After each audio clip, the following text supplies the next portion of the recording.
નમસ્કાર, હું છું માયા સોનછાત્ર। આપ સૌ તો મને જાણો છો, ઓળખો જ છો કે જે જાણીતો ચહેરો છે આમ આદમી પાર્ટી મહિલા ઉપપ્રમુખ રાજકોટ।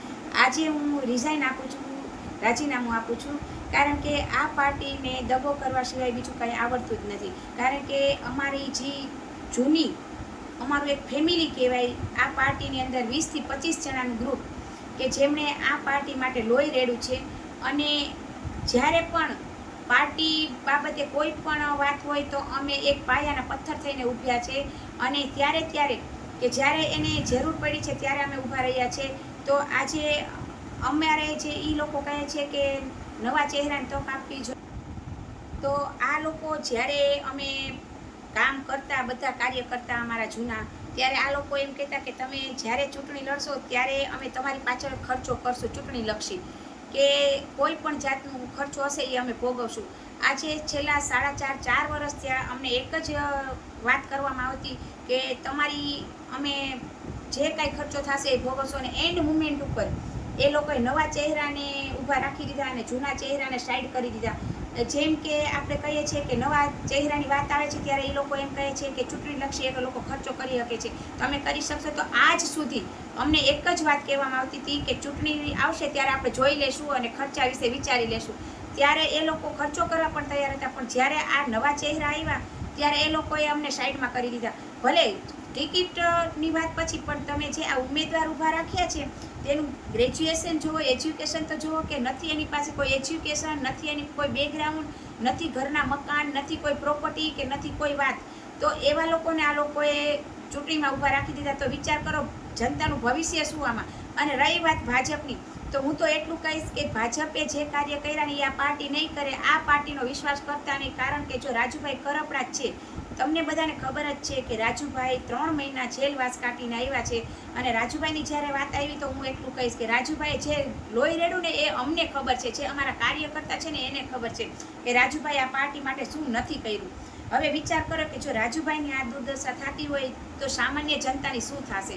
હવે વિચાર તમારે કરવાનો છે કે શું તમારે આ પાર્ટીને મત આપવા છે, વિચારીને મત આપજો। આજે આયુષ્યમાન કાર્ડ છે, તમારા ઘરના એક સભ્યને પણ પ્રોબ્લેમ થાય છે દવાખાના બાબતે, ત્યારે આ આયુષ્યમાન કાર્ડ તમારા પરિવારને બચાવવાની પૂરી તાકાત રાખે છે।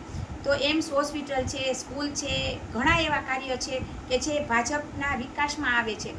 અને ભાજપનો વિકાસ એટલી હદે સારો છે કે હું એવું નથી કહેતી, હા સારા ગુણ હોય એમાં 2 ગુણ નબળાઈ હોય, એવું ન હોય કે ગુણ ને અવગુણ। અવગુણો 99 હોય ને તો એમાં 1 ગુણ અવગુણ હોય।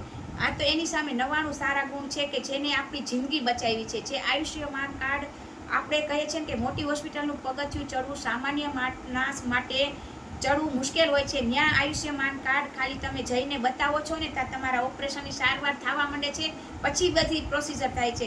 એ ભાજપની કળા છે। આજે આપણે એમ કહીએ છીએ કે આ પોઝિશન ઉપર ભાજપે પહોંચાડ્યા નથી, ભાજપે મોટામાં મોટું કાર્ય કર્યું છે। અને જે ગરીબ માણસને વિધવા પેન્શન છે, બીજા એવા કેટલા સારા એવા કામ કર્યા છે કે જે આ પાર્ટી નથી કરવાની।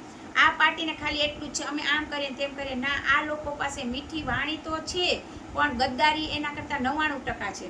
1% પણ એની ઈમાનદારી મને દેખાતી નથી, કારણ કે મારા જે કાર્યકર્તાઓ છે એની બહુ ખરાબ આ લોકોએ ઓલી કરી છે। હું તો એમ કહીશ કે જેમ રાજુભાઈ કરપડા નીકળી ગયા ને એમ આ પબ્લિક પણ સમજી જાય કે આ પાર્ટીને મત દેવાય નહીં, સમજી વિચારીને મત દેજો। આ તમારો એક મત છે ને આપણી જિંદગી ઉપર ઊભો છે, કારણ કે આગળનું ભવિષ્ય આપણા હાથમાં છે।